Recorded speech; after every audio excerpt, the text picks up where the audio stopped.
Welcome guys.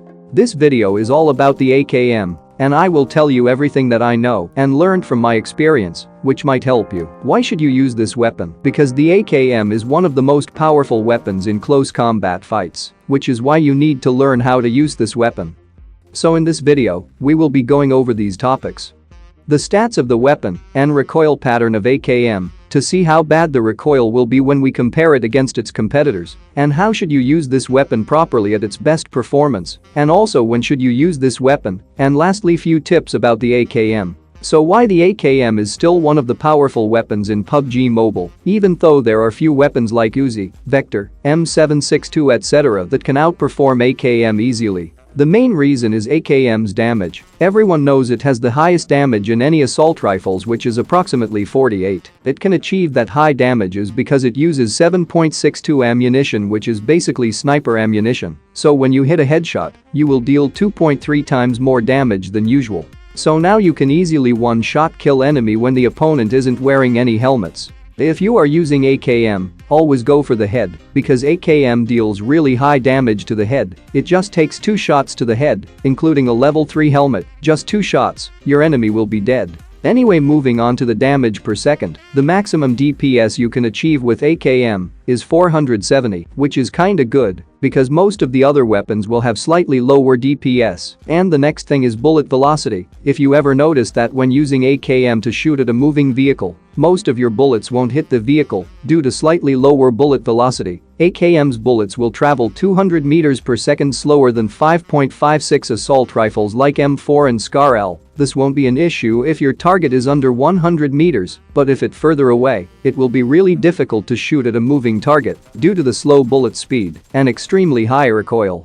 Talking about the recoil, let's take a look at spray patterns of AKM. For this test, I will be shooting at a wall for 5 times to get the 5 samples of spray pattern, which is not 100% accurate, but we can work with that. Anyway, this first test is done without using any attachments in AKM other than the red dot, which doesn't affect the recoil. So this is the recoil pattern for AKM without any attachments. By the way, few months ago I saw a lot of comments asking, using a suppressor on AKM will increase the recoil?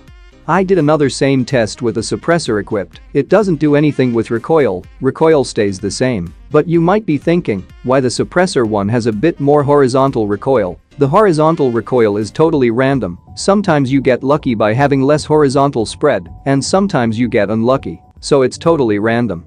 And I repeated the same test with a compensator equipped, and it looks like it reduced the recoil by about 5% I guess, and compensator will give the maximum recoil reduction. And for comparison, let's compare against its competitors like barrel M762. The first spray pattern test is done without any attachments equipped, and the recoil is about 15% higher than AKM, which is definitely a big win for AKM. But as you start putting attachments to barrel, it keeps getting better. This yellow spray pattern is barrel with a compensator equipped, which reduces the recoil by about 10% I think. And if you put another attachment, like a vertical grip, it reduces another 10%, making it 20 to 25% reduction in recoil. And it comes close to the AKM's recoil. Here is an interesting thing. Barrel with all the attachments recoil pattern is more stable and easy to control than AKM's recoil.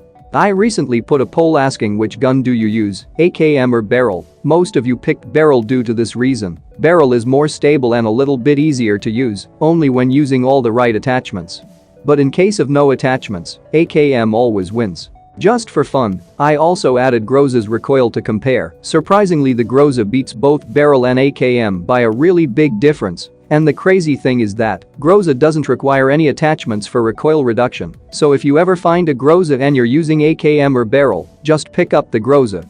And the Hipfire of AKM, I can't say it's good or bad, it's kinda in between both of them. As for my experience with AKM, its Hipfire can be good sometimes, and sometimes it can be really bad or worse in some cases.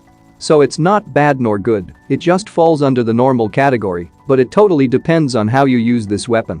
So how to use the AKM? The AKM is a close combat weapon, and by this means the weapon works great up to 50 meters, but when your target is above 50 meters, then there are some better alternative weapon like M4 and DP28 etc. So this is why you need to have a secondary weapon that can handle mid-range targets from 50 meters to 200 meters. Anyway, here is a tip that might help you. Always use crouch when you're spraying at a distance, because crouching will increase the stability and reduce some recoil. And practice spraying at 50 meters target continuously until you get better and better.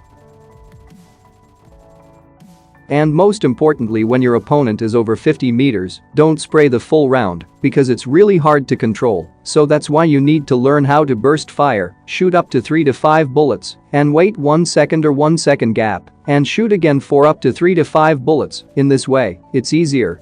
But if you shoot the full magazine anyway, then after the first 5 bullets the AKM's recoil will start to go crazy, and you won't be able to hit your target.